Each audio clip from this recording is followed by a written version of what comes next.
Alors pour moi, être musulman d'un point de vue plutôt objectif, c'est professer l'unicité de Dieu et la prophétie de Mohammed. Donc c'est le socle fondamental même de l'islam.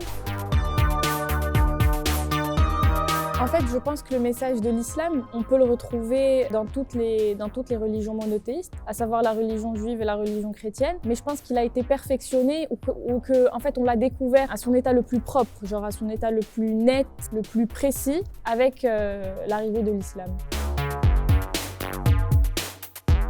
Non, je pense que non. Je pense que la seule manière de pouvoir atteindre cette vérité, c'est la voie de l'islam. Quel est leur sort?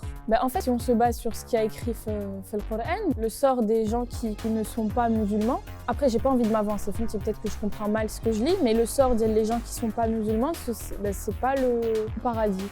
Mais je crois énormément aussi en la miséricorde du bon Dieu, qui je pense est plus grande que tout. En fait, quand je vois tous les aspects positifs de l'islam et tous les côtés de Dieu et qui sont tous bons, j'ai du mal à croire, mais peut-être que je me trompe, que le sort des gens qui ne sont pas musulmans est un mauvais sort.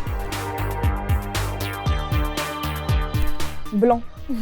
Je sais pas pourquoi, mais quand je pense au paradis, je pense à quelque chose de blanche et d'immense, sans fin, sans début.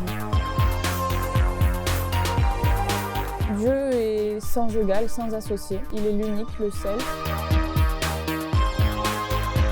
Et en fait, le diable, c'est tout ce qui va, dans notre chemin de vie, nous distraire justement de la vraie raison pour laquelle on est là. C'est en fait la personnification juste de tout ce qu'on doit combattre tous les jours afin de rester sur le droit chemin. Pour moi, le libre arbitre, il existe, mais que ça n'empêche le fait que tout soit écrit.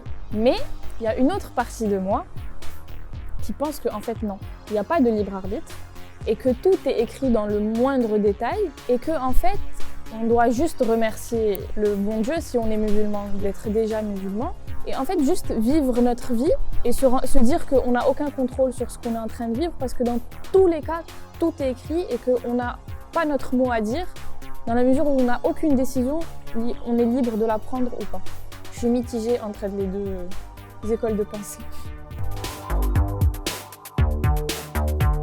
Oui, je pense qu'on doit tout pardonner, mais je ne sais pas si l'homme est capable de réellement pardonner. Avec le dicton que les parents ils disent toujours « Rabbi qui smeh, alors toi, qui tu es, bah, je me smeh ».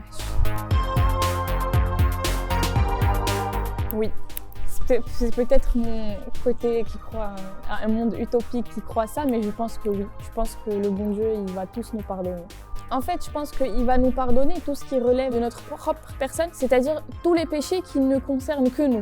Quelqu'un qui fait des choses qui sont prohibées, ou qui relève entre lui et sa propre personne, quelqu'un qui est tatoué par exemple. Je pense que le bon Dieu, il va pardonner. Je pense qu'il va... Non, en fait, mais si je pense, je suis sûre qu'il va pardonner. Je sais pas, j'en suis intimement convaincue. Je veux croire que...